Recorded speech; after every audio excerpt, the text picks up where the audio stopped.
Hola, maquetador, maquetadora, soy Ricardo de Animatics y hoy te traigo un nuevo vídeo. Hoy toca un Road to Site of the Day. En este vídeo verás un recurso con muchísimo potencial para crear una web digna del premio Site of the Day. Si no sabes lo que es un Site of the Day, en este vídeo de aquí te lo explico.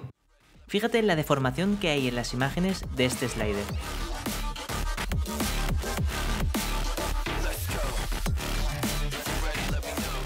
Mira esta escena 3D y cómo se puede ir interactuando con ella.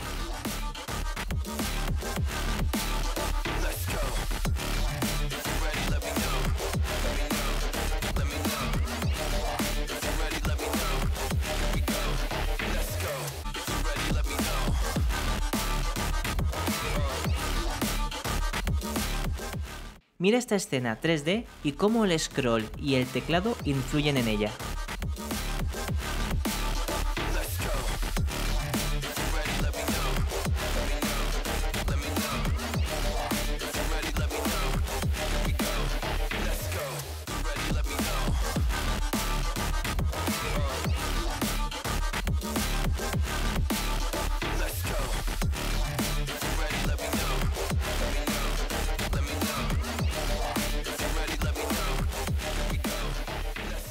¡Puf, puf, puf, puf! Impresionante. Todas esas animaciones están hechas con el mismo concepto, WebGL. ¿Qué? ¿No sabes lo que es? Pues tranquilo, quédate hasta el final del vídeo, voy a explicártelo todo paso a paso. En mi opinión, este recurso es el más potente que hay para hacer animaciones web. Así que, vamos allá. Ah, y por cierto, cada jueves a las 6 de la tarde, hora española, estamos en directo en YouTube y en Twitch, analizando las mejores webs del mundo a nivel de diseño y desarrollo, las webs ganadoras del premio Site of the Day en Awards. Te invito a que te pases por allí. Antes de empezar, quiero enseñarte lo que tendremos al finalizar este vídeo, para ponernos en contexto. Mira, fíjate en las imágenes cómo se distorsionan en función de la fuerza de scroll. ¿Has visto que Fluido está hecho con WebGL? No sabría ni cómo empezar para hacerlo con CSS o JavaScript normal. De hecho, no sé si es posible hacerlo. El objetivo de este vídeo es que sepas qué es WebGL y veas el potencial que tiene. Es el recurso más potente y difícil de dominar que existe para hacer animaciones en una web. Así que vamos a tratarlo con el respeto que se merece. De hecho, yo he realizado algunas animaciones en WebGL ya, pero para nada soy un experto todavía. Dicho esto, empecemos. Antes de decirte qué es WebGL, déjame darte un pequeño resumen sobre qué son la GPU y la CPU. La GPU, unidad de procesamiento gráfico, por sus siglas en inglés, y la CPU, unidad central de procesamiento, son dos tipos de procesadores que se utilizan en los ordenadores. La CPU es el componente principal de un ordenador, que ejecuta instrucciones y realiza cálculos para procesar datos. Es responsable de controlar y coordinar todas las operaciones realizadas por el sistema. Su velocidad y capacidad influyen directamente en el rendimiento del ordenador. Por otro lado, la GPU es un tipo de procesador especializado en el procesamiento de gráficos, como juegos, animaciones y renderizado en 3D. La GPU es más rápida y eficiente que la CPU en la representación de gráficos, ya que está diseñada para realizar cálculos en paralelo y ejecutar miles de hilos simultáneamente. Por esta razón, es ideal para realizar tareas intensivas en paralelo, como la renderización de escenas en tiempo real. Ahora estarás pensando, ¿por qué te cuento todo esto? Bueno, es importante que entiendas la diferencia para después atacar WebGL. Quizás con un ejemplo gráfico se entiende mejor. Mira este vídeo.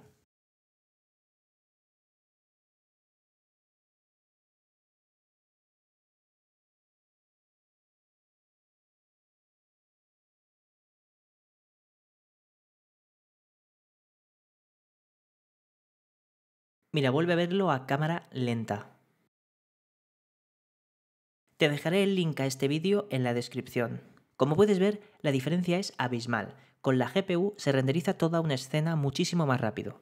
Pero la GPU tiene una arquitectura que implica limitaciones y restricciones. Cada hilo, para que nos entendamos, cada tubo que aparece en el vídeo, debe correr en paralelo de forma independiente de los demás, lo que significa que no pueden comunicarse entre ellos y no tienen memoria. Esto requiere que los shaders estén diseñados para trabajar con una sola tarea a la vez, lo que exige una buena planificación y organización del código. Y ahora entra en juego el concepto de los shaders. ¿Qué son los shaders? Los shaders son programas que se ejecutan por la GPU para realizar el cálculo de posiciones de vértices y el procesamiento de colores. el código del shader se escribe en OpenGL Shading Language, GLSL, parecido a C. Tenemos dos tipos de shaders, el Vertex Shader y el Fragment Shader. Además, se ejecutan ambos. El Vertex Shader es el programa que determina la posición de los vértices. Se ejecuta primero y permite pasar variables al Fragment Shader, que se ejecutará después. Además, el Vertex Shader debe asignar un valor a la variable gl-position. El Fragment Shader es el programa que determina el color de cada píxel. Se ejecuta después del Vertex Shader y puede recibir algunos datos. El Fragment Shader debe asignar un valor a la variable gl-fragColor. Como detalle, comentar que normalmente el Vertex Shader se ejecuta menos veces que el Fragment Shader, ya que un objeto suele tener menos vértices que píxeles en pantalla. Por ello, es mejor añadir la lógica necesaria en los Vertex Shader y pasar el resultado a los Fragment Shader, para no perjudicar en el rendimiento. Veamos un ejemplo de cada uno. Mira, un Vertex Shader tiene esta pinta. Un Fragment Shader tiene este aspecto. Si nunca has oído hablar de los shaders, es posible que debas aprender un poco más sobre ellos. Hay un libro online gratuito y en castellano llamado The Book of Shaders. Te dejaré el libro en la descripción. Es este, mira. Para trabajar con WebGL debes comprender qué son los Vertex y Fragment Shaders, el uso de uniforms y los conceptos básicos de sintaxis GLSL. En este libro se dan los conceptos básicos y te recomiendo que los leas varias veces. Los shaders te brindan un control total sobre los píxeles representados en la pantalla a una velocidad súper rápida. Dicho todo esto, ahora sí. ¿Qué es WebGL? WebGL es una API de JavaScript que permite la creación y representación de gráficos en un canvas dentro del navegador a una velocidad notable. Es compatible con la mayoría de los navegadores modernos y es rápido porque utiliza la GPU del usuario visitante. Al utilizar WebGL se pueden crear experiencias visuales 2D y 3D que serían imposibles de llevar a cabo únicamente con CSS o JavaScript, lo que lo convierte en una herramienta muy útil para el frontend. WebGL se beneficia de existir a un nivel bajo, muy cerca de la GPU. Esto permite excelentes optimizaciones y mayor control, pero es muy complicado de desarrollar. Por ello, existen librerías que trabajan por encima de WebGL para facilitarnos la vida. Te recomiendo encarecidamente utilizar alguna librería para trabajar las animaciones de WebGL. En este tutorial nos basaremos en una de ellas, pero existen varias. Por ejemplo, tienes la más famosa y con una gran comunidad detrás, Three.js. Esta librería tiene una curva de aprendizaje un poco más elevada que las siguientes que te diré, pero también me atrevería a decir que es la más completa, la que más opciones te ofrece. Te recomendaría que aprendas esta, de hecho yo estaré aprendiéndola, aunque en este vídeo usaremos otra. También tienes esta otra librería, OGL. Esta librería es una buena opción también. Y otra librería que tienes es esta, Curtains.js. Esta librería es de más alto nivel, es decir, un poco más fácil para desarrollar y con una curva de aprendizaje más asequible que las otras dos. Para una primera toma de contacto es una buena opción. Para este tutorial usaré esta librería. Así que voy a explicarte un poco sobre esta librería. Curtains.js es una pequeña librería de JavaScript para gestionar animaciones WebGL. Esta convierte elementos HTML que contiene imágenes, vídeos y lienzos en planos texturizados 3D WebGL, lo que permite animarlos a través de los shaders. Puedes definir el tamaño y la posición de cada plano a través de CSS, lo que hace que sea muy fácil agregar planos con capacidad de respuesta WebGL. Es una librería que nos quita algunos problemas sobre el posicionamiento de los planos, la cámara, etc. Y dicho todo esto, vamos a ver un ejemplo práctico. En este CodePen aún no está añadido el código WebGL. Ahora mismo solo hay algunas imágenes y textos. Mira. Este es el HTML, no tiene nada especial.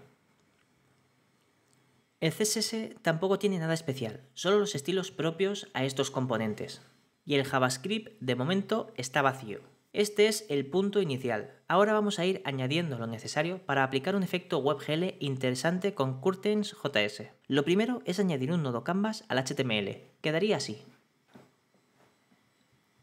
Después, según cómo funciona esta librería de Curtains, debemos añadir una clase que aplicará estilos y funcionalidad a los nodos que queremos tener en la escena WebGL, esta clase. Nos vamos a limitar a cómo lo hace la librería, aunque esto se podría editar para cumplir con las reglas de Bemit, pero para no extendernos más, seguiremos como nos dice la librería. En nuestro código sería así. añadimos esta clase a los nodos que nos interesan. Para este tutorial solo será a las imágenes. Realmente estamos añadiendo las clases a un div padre de las imágenes. Esto es correcto. Queremos que el plano sea el envoltorio, el wrapper, ya que cada imagen en el interior pasará a ser una textura de ese plano. Se podrían usar múltiples imágenes en el interior de un plano si se desea, aunque para mantener el ejemplo sencillo nos basaremos en una sola imagen por plano. Además, según la librería, nos recomiendan añadir lo siguiente al nodo de la imagen. Esto evitará que se descarguen por segunda vez las imágenes cuando se carguen en la GPU. Además, añadiremos este otro atributo a las imágenes, para después hacer referencia a las texturas en el código de los shaders. Esto es una cosa propia de esta librería, como puedes ver aquí, en la documentación. Ahora añadimos los estilos. Empezamos con los estilos al canvas, que serán estos. Queremos que toda la escena del WebGL esté visible siempre en la pantalla, aun haciendo scroll, así que hacemos que ocupe el 100% de ancho y alto y la posicionamos de manera fija. Así, siempre estará como background de nuestra web y los planos dentro de la escena irán apareciendo. Todo nuestro contenido está dentro del div cWrapper. Lo tendremos con un z-index superior al del canvas, es decir, el contenido estará por encima de la escena WebGL. El contenido tendrá un z-index de 2 y el canvas un z-index de 1. La librería te pide que ocultes la imagen. De esta manera se está cargando la imagen en el navegador para usarla posteriormente en el canvas, pero la imagen original del nodo en el documento no se visualizará desde el DOM. La representaremos desde la escena WebGL. Es decir, la imagen dentro del plano está oculta y no ocupa espacio. El espacio lo está determinando el envoltorio, el wrapper. Estos son sus estilos. Aquí estamos usando un aspect ratio concreto. Si no sabes qué es eso del aspect ratio, tengo un vídeo donde lo explico al detalle. Te lo dejaré en la descripción. El wrapper está determinando un ancho y alto, por lo que tiene unas dimensiones en el documento gracias al CSS. Mira. Aunque la imagen estará oculta, el plano sí que tiene unas dimensiones y la librería lo entenderá internamente cuando le digamos que esto es un plano para la escena WebGL. Así la librería entenderá el tamaño del plano sin tener que decirle nada más. Esto solo ocurrirá si el HTML tiene la clase planesLoaded, ya que es la clase que nuestro JS añadirá al HTML, si la creación de la escena WebGL ha funcionado correctamente. Además, si hay algún problema al crear la escena WebGL, añadiremos al body una clase especial llamada noCurtains, indicando que no se ha podido lanzar la escena WebGL. Así que si eso ocurriera, mostraremos las imágenes normales, es decir, añadiremos un display block a las imágenes, para machacar cualquier otro valor. De esta manera, como el selector está escrito después del otro, nos aseguramos que si algo no funciona, sí o sí, los nodos de las imágenes normales se están visualizando. Luego veremos cómo añadimos esa clase de planesLoaded y noCurtains desde el JavaScript. Y de momento eso es todo en cuanto a los estilos. Ahora vamos a añadir algo de JavaScript. Lo primero que vamos a hacer es añadir la librería de curtains. Importamos las clases curtains y plain, que es lo que usaremos. La estoy incluyendo desde un CDN, pero tú tendrás que instalarla en tu proyecto. Después, añado este evento. Para cuando se haya cargado todo en el documento, incluidas las imágenes, lanzaremos nuestras funciones. Lo primero que hago es crear una constante con todos los planos que tendremos en la escena WebGL. También he creado esta variable para aplicar después la animación que haremos. Luego hablamos más de ella. Después creo una constante para obtener los planos que tendremos, pero haciendo referencia a los nodos del documento. Así que obtenemos todos los nodos que tienen la clase plain que hemos añadido antes. Ahora establezco esta constante para establecer un máximo de valor de animación a aplicar, un límite. Luego te hablaré de esto también. Ahora creamos una constante que será nuestra instancia de WebGL generada con la librería de curtains. Así que le pasamos los parámetros necesarios. En este ejemplo solo es 1. Aquí asignamos el nodo donde se va a incluir en su interior el nodo canvas de la escena WebGL. Ahora ya tenemos la instancia de nuestro WebGL en el objeto curtains. Vamos a usar el evento onSuccess, que tiene nuestra instancia de curtains para que, cuando se haya montado correctamente la escena WebGL, haga algo que necesitamos. Lo que hacemos es añadir al HTML esta clase, para que mediante CSS se oculten las imágenes normales del documento dentro de los planos, ya que las imágenes serán renderizadas desde nuestra escena WebGL. Recuerda el CSS que habíamos añadido, que era este. Ahora vamos a usar el evento onRender, que tiene nuestra instancia de curtains para que cada vez que se renderiza la escena, es decir, en cada frame, haga algo que necesitamos. Ahora lo que haremos será actualizar la variable global que teníamos de effect_value. La propia instancia de curtains tiene un método para aplicar una interpolación a un valor de una variable, es decir, reducir o aumentar un valor de una variable. Lo podemos hacer con el método lerp.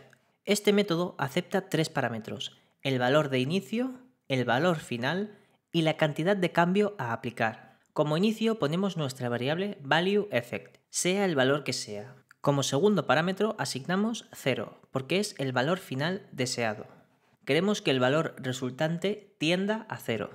El tercer parámetro es un valor que representa el porcentaje del avance entre el inicio y fin. Debe estar en el rango de 0 a 1, donde 0 representa el inicio y 1 representa el final.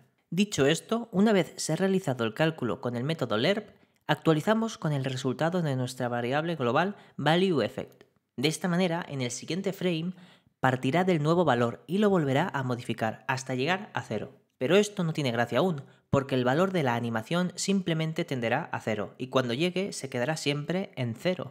Por ello, lo que haremos ahora es que si el usuario hace scroll, calcularemos la dirección y fuerza para aplicar un nuevo valor a esa variable.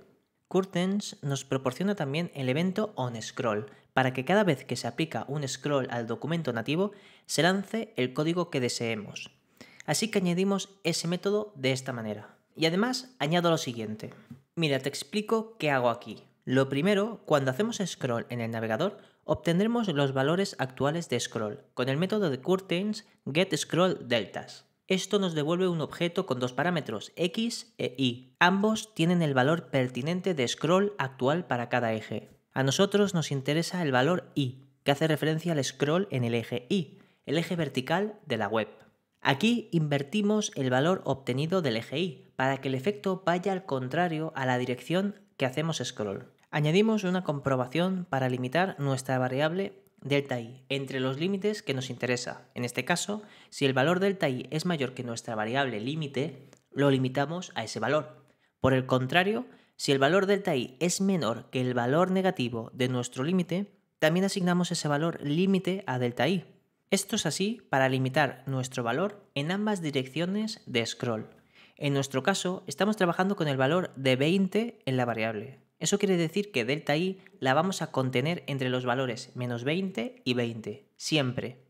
Después añadimos una comprobación extra. Si el valor absoluto de delta_i es mayor que el valor absoluto de nuestra variable de effect_value, entonces sí que asignamos a nuestra variable effect_value el nuevo valor. Resumiendo, si hacemos scroll y nos devuelve un valor de delta_i más alto que el valor actual de animación, es decir, lo que tenía la variable effect_value, actualizamos entonces la variable effect_value con el nuevo valor de animación total a aplicar. Dicho eso, ahora dejamos preparados 2 eventos más. El primero es onError, por si da algún tipo de error la creación de la escena WebGL. Aquí añadimos una clase al documento, la clase noCurtains, para indicar que algo ha ido mal y poder mostrar las imágenes originales que están en el documento, que sería con estos estilos que habíamos añadido antes. De esta manera, si algo no funcionase de nuestro código de JavaScript, al crear la escena WebGL, mostraremos las imágenes normales del documento. Y por último, añadimos este evento, que nos indica curtains que debemos añadir. Esto lo que hará es que curtains vuelva a recuperar su contexto. La librería nos indica que debe funcionar así que lo dejamos añadido y seguimos. Vale, hasta aquí hemos preparado el objeto de la escena 3D global, pero ahora falta manejar los planos que habrá en dicha escena. Para empezar, vamos a preparar los parámetros necesarios para cada plano, es decir, para cada imagen que tengamos que aparecerá en la escena WebGL. Añadimos lo siguiente. Lo primero que indicamos con este primer parámetro es el ID del Vertex Shader que debe utilizar el plano que crearemos. El ID será referente a un nodo HTML con el código del shader. Lo veremos después, no te preocupes. De momento le dejo indicado este ID y seguimos. De la misma manera, indicamos el ID del fragment shader que debe utilizar el plano que crearemos. Tampoco existe aún, pero también lo veremos en un rato. Después, con estos dos parámetros, indicamos en cuántos segmentos se debe dividir la superficie del plano. En este caso, 10 puntos de ancho y 10 puntos de alto. Para que te hagas una idea visual, sería como indicar los segmentos creados por los puntos rojos que ves en pantalla. Cada segmento en el ancho hace referencia al primer parámetro, width segments. Cada segmento en el alto hace referencia al segundo parámetro, height segments. Cuantos más añadamos, más subdivisiones hace. Te invito a que cambies estos parámetros a 1 en ambos, después a 2 y por último a 3. Así entenderás mejor lo que está ocurriendo. Pero nosotros dejamos indicado 10 y seguimos. Ahora, con el parámetro uniforms, procederemos a enviar al shader una variable con un valor calculado desde nuestro script principal. Para hacerlo, indicamos el nombre de variable que vamos a usar, en este caso effect value, y le pasamos un objeto con los siguientes parámetros. Esto hace referencia al nombre que tendrá esta variable que le vamos a pasar al shader en el propio shader. Es decir, para acceder en el shader a la variable calculada aquí, en nuestro script principal, será con el nombre de la variable uEffectValue. Luego lo verás con un ejemplo claramente, cuando estemos viendo el código del Vertex Shader. Además, le pasamos el parámetro type y le indicamos el valor 1f para decirle que será un float, es decir, un valor numérico con decimales. Y por último, indicamos el valor inicial, en este caso 0. Una vez preparados los parámetros, ahora hay que crear los planos y añadirlos a la escena WebGL. Lo haremos de esta manera. Aquí lo que hacemos es recorrer los elementos del HTML que teníamos identificados como planos, es decir, los nodos que queremos renderizar en la escena WebGL. Es decir, todos los nodos que se encuentren en nuestro documento con la clase Plane. En cada iteración de ese nodo HTML, lo que hacemos es añadir el plano creado a nuestro array de planos que teníamos global. Para crear un plano con curtains y añadirlo a la escena WebGL, hay que hacerlo así, con la clase Plane creando una instancia. Le pasamos por primer parámetro la escena WebGL donde se debe añadir, en este caso, en nuestro objeto curtains. Como segundo parámetro, se le indica qué nodo del HTML es el que debe transformarse como plano, es decir, el nodo HTML actual que estamos recorriendo. Como tercer parámetro, le pasamos el objeto que hemos creado antes con los parámetros necesarios para cada plano. Después de esta línea, ya se habrá creado el plano actual que estamos recorriendo y se habrá añadido a la escena WebGL. Además de eso, guardamos todos los planos creados y añadidos a la escena WebGL en un array concreto, por si necesitamos después acceder a cada plano, que de hecho lo necesitaremos. Y ahora lanzaremos esta función, pasándole el index actual de iteración. Esta función será la encargada de manejar diversas cosas para cada uno de los planos creados. La función es la siguiente, mira. Lo primero que hacemos es obtener el plano actual, que viene marcado gracias al index que le habíamos pasado por parámetro. El plano actual, que se acaba de añadir a la escena WebGL con curtains, tiene una función que se activará en cada llamada de requestAnimationFrame. Esa función es onRender y dejamos la siguiente función preparada. Lo que haremos será pasarle al shader del plano actual en la variable definida anteriormente en los uniforms el valor que en ese momento contenga la variable effectValue, la que determinaba la potencia de scroll, ¿recuerdas? Es decir, en cada frame de actualización de la escena WebGL se pasará a cada uno de nuestros planos el valor en ese momento de la variable effectValue. Y hasta aquí el código JavaScript. Ahora nos falta añadir los shaders, pero antes de hacer los shaders, déjame comentar y recapitular a grandes rasgos lo que estamos haciendo aquí. La magia de lo que verás a continuación reside en que cada plano estará esperando un valor para una variable en un shader. Esa variable será modificada por la potencia de scroll, únicamente al hacer scroll. Si dejas de hacer scroll o haces un scroll más suave que el valor ya calculado, no aplicará un nuevo valor. Por otro lado, en cada frame de actualización de la escena se vuelve a calcular el nuevo valor que debe tener nuestra variable. En este caso, reducir su valor un poco, hasta llegar al valor 0 de manera paulatina. De esta forma, el shader que está obteniendo ese valor en cada frame animará el plano de una manera concreta en función del valor. Cuanto más alto el valor, más efecto de animación se verá como resultado. Si no hacemos scroll, como el valor tenderá a 0, el efecto de animación se irá reduciendo hasta que cuando llegue al valor 0 no habrá animación. Esto lo veremos mejor cuando hagamos el shader y de manera visual. Así que vamos a por la última parte. Vamos a crear el código del Vertex Shader y después del Fragment Shader. Voy a crear en el HTML un script de esta manera. Este script le estamos indicando que es un Vertex Shader y le estamos asignando el ID Vertex Shader, que es el ID que le estábamos indicando a los planos. El código del Vertex Shader será el siguiente. Mira, lo primero que encontramos es esta línea, para indicar la precisión de los cálculos de los valores flotantes. Indicamos una precisión media, que será suficiente. Cuanto mayor precisión, mayor coste de rendimiento. Después declaramos dos atributos obligatorios que establece la librería, que son los siguientes: las coordenadas de los vértices del plano y las coordenadas de la textura del plano. No voy a entrar en mucho detalle, pero recuerda que la librería Curtains tiene también una explicación del propio código. Dicho eso, ahora declaramos estas dos variables, también requeridas por la librería. Además, declaramos esta variable que es la posición de la textura.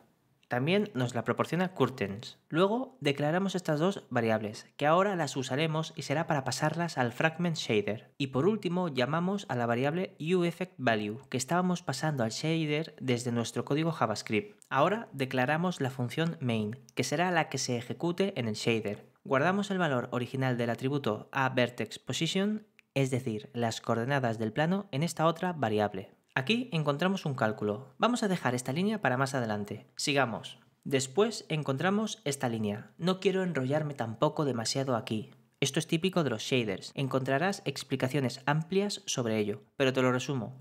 Aquí estamos multiplicando dos variables que ya nos proporciona la librería, por un vector de 4 posiciones que estamos generando aquí mismo. Para multiplicar las dos matrices que nos da la librería debemos usar un vector de 4 posiciones, ya que esas matrices son de 4 posiciones. Entonces creamos un vector de 4 a partir de la variable de VertexPosition, que era un vector de 3. Usamos esos tres valores de este vector y añadimos en la cuarta posición un valor de 1.0.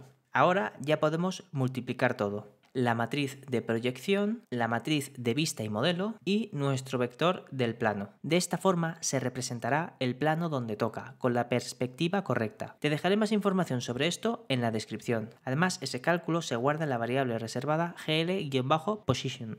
Es una variable predefinida en GLSL, que representa la posición del vértice que se está procesando. Y por último, encontramos estas dos líneas. Aquí estamos estableciendo el valor a dos variables que hemos creado desde el Vertex Shader para pasarlas al Fragment Shader. La primera es para guardar el valor de posición del plano con la deformación que hemos aplicado. La segunda es un cálculo para establecer las coordenadas también de la textura a representar en el Fragment Shader. A tener en cuenta que en este cálculo solo necesitamos las posiciones X e Y de nuestras coordenadas.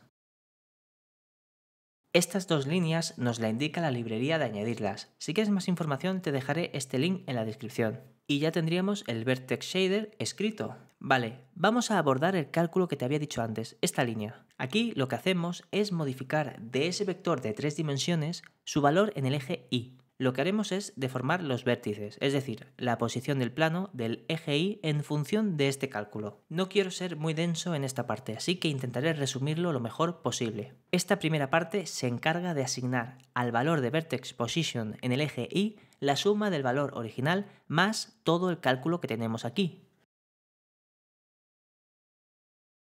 Aquí estamos ejecutando la función sinus, que devuelve un valor entre -1 y 1. Las posiciones X e Y del plano están entre -1 y 1, así que con esta suma estamos convirtiendo el rango de 0 a 2. Después dividimos entre 2 para normalizar el rango entre 0 y 1, y ahora multiplicamos el valor por pi, es decir, 3,14. De esta forma hemos cambiado el rango de 0 a pi, por lo que el centro del plano es pi medios. Eso quiere decir que el resultado será una onda sinusoidal, esta parte concretamente. Con este cálculo hemos conseguido normalizar el rango del eje X entre 0 y pi, de esta forma, como puedes ver en esta imagen. La función sinus, cuando el cálculo devuelve 0, el valor extra de y que vamos a sumar es 0, por lo que no aplicará ninguna deformación en esta esquina de nuestro shader. Por otro lado, en el otro extremo del plano, el valor es pi, porque hemos normalizado el cálculo. Eso quiere decir que la función sinus devolverá 0 como valor para esa posición del vértice, es decir, tampoco aplicará deformación en este punto, no aplicará un valor extra para el eje y. Nuestro resultado será así. Mira, la línea roja es la posición del plano original, en el valor 0 de x. Como puedes ver, no se aplica deformación en el eje y. En el valor pi de x, en el otro extremo del plano, tampoco aplica deformación. Pero en el centro, es decir, para nuestro cálculo en el punto pi medios, el valor de i será el máximo posible. Por ello, cuando multipliquemos este sinus por este otro de aquí, cuando el punto del plano en el eje x es el central, se aplicará la máxima deformación para el eje y, el máximo valor de efecto. Ese valor de efecto es este cálculo, que es otro sinus, del valor que le pasábamos al shader, calculado mediante el scroll del usuario dividido entre 100 para reducir la cantidad de efecto. Vamos a recapitular y resumir todo esto. Si recuerdas, uEffectValue era un valor entre menos 20 y 20. Supongamos que hemos hecho scroll muy fuerte hacia abajo del documento y tenemos un valor de 20 en esa variable. Eso quiere decir que el cálculo sería sinus de 20 entre 100, que es igual a 0,2 aproximadamente. El sinus de 0,2 da 0,2. Y en el otro lado tenemos este otro cálculo. Vamos a suponer los tres puntos principales, que serían la izquierda del plano, el punto central y el extremo de la derecha. Entonces los valores del eje X son menos 1, 0 y 1. Si hacemos el cálculo quedaría así. Entonces, este resultado lo multiplicamos por el 0,2 que teníamos del otro cálculo, el que venía a través de la fuerza de scroll, y nos da 0, 0,2 y 0 respectivamente. Si el scroll es a la inversa, es decir, hacia arriba, el valor sería negativo, por lo que estaríamos hablando de menos 0,2. Es decir, estamos deformando la posición del plano del eje Y entre menos 0,2 y 0,2 en total. Además, no para todo el plano, solo para los puntos más cercanos al centro del eje X. Cuanto más cerca del centro en el eje X, más deformación se aplica en el eje Y, hasta un máximo de 0,2. ¿Y qué significa 0,2? Teniendo en cuenta que las posiciones del plano en el eje Y también están entre menos 1 y 1, es decir, un rango de 2, el 0,2 de 2 quiere decir el 10% del total del eje Y, del plano. Es decir, estamos deformando un 10% de la altura total del plano. Vamos a verlo mejor en acción.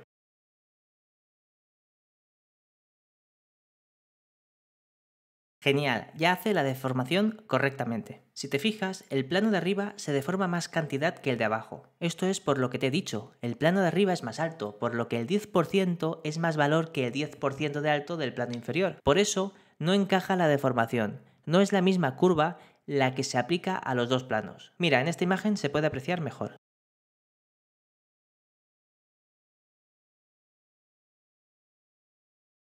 Vale, dicho eso, te habrás fijado que no se ve la imagen aún, la textura, solo se ve una caja negra. Eso es porque aún nos falta definir nuestro Fragment Shader, que determina el color de cada píxel del plano. Vamos a por él. Voy a crear en el HTML otro script de esta manera. Este script le estamos indicando que es un Fragment Shader y le estamos asignando el ID Fragment Shader, que es el ID que le estábamos indicando a los planos. El código del Fragment Shader será el siguiente, mira. Indicamos la precisión de este shader, como hemos visto en el Vertex Shader. Indicamos que vamos a utilizar estas dos variables que vienen desde el Vertex Shader calculadas. Declaramos que vamos a usar la variable que nos otorga la librería para usar la textura del plano, es decir, la imagen que teníamos en el documento. Recuerda, indicamos el nombre aquí antes. Esto es algo propio de Curtains, con otras librerías será diferente. Y ahora declaramos la función main, que es la que se ejecutará. Aquí únicamente lanzamos una función para setear la variable glFracColor. glFracColor es una variable predefinida en glSL, que representa el color resultante de un fragmento o píxel. Esta función realiza la operación de muestreo de la textura. Hay que pasarle dos parámetros, la textura a renderizar y las coordenadas de la textura, es decir, el cálculo con la deformación que hemos calculado previamente en el Vertex Shader. De esta manera se aplicará la textura, la imagen, en la figura deformada que hemos visto antes, en la caja negra. Quedaría así.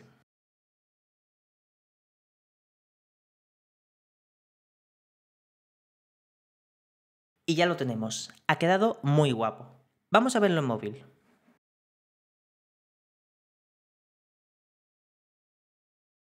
Perfecto.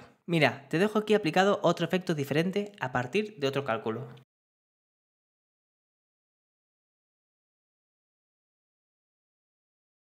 Dicho esto, ya tienes otro recurso más en tu cartera. Ya puedes añadir algunos efectos WebGL en tus webs. Puedes basarte en este código para empezar. Sé que ha podido ser denso, pero solo ha sido un resumen, la punta del iceberg de todo el potencial que tiene este recurso. Por cierto, ¿sabes por qué este vídeo es digno de estar en la serie Road to Site of the Day? Porque esos 3 ejemplos del principio del vídeo de efectos WebGL están sacados de 3 webs diferentes ganadoras del Site of the Day. Te dejaré el link a esas webs en la descripción. Así que ya sabes, este recurso en mi opinión es muy recomendable, obligatorio para hacer animaciones muy avanzadas. Recuerda este concepto para la próxima web que hagas. Bueno, pues ya está. Si te ha gustado el vídeo, no olvides reventar el botón de like y suscribirte para no perderte más contenido como este. Pero sobre todo, comparte con tus amigos frontend. Quizás a alguno le interese añadir este tipo de recursos en alguna de sus webs. Si tienes alguna duda o sugerencia, ponlo en los comentarios. Si utilizas este recurso en algún sitio, ponlo en los comentarios para que los demás veamos cómo lo has aplicado. O pásate por el Discord y enséñanos lo que has hecho. Si quieres seguirme en redes sociales o en Discord, te dejaré en la descripción los links para ello. O puedes ir a animatix.com, que allí está todo, es la web del canal. Nos vemos muy pronto, un fuerte abrazo y a maquetar webs como estas, ni más ni menos, como estas. Hola maquetadores, sí, soy yo, el diseñador, con mucho estilo. ¿Quieres ver un buen shader? Mira qué sinus, ¿Has visto? Te lo hago inverso, mira, te lo hago hacia el otro lado. Otra vez, venga, volvemos, explora hacia arriba, hacia abajo, hasta el cosinus te hago. Venga, suscríbete. Este sinus se merece una suscripción. Y dale like y ya sabes, y dale por ahí, tú quédate por aquí. Y ya está. Tengo mucho estilo, ¿sí o no? Tú sí que es un siglo. Vuelvo a hacer, mira. A maquetar.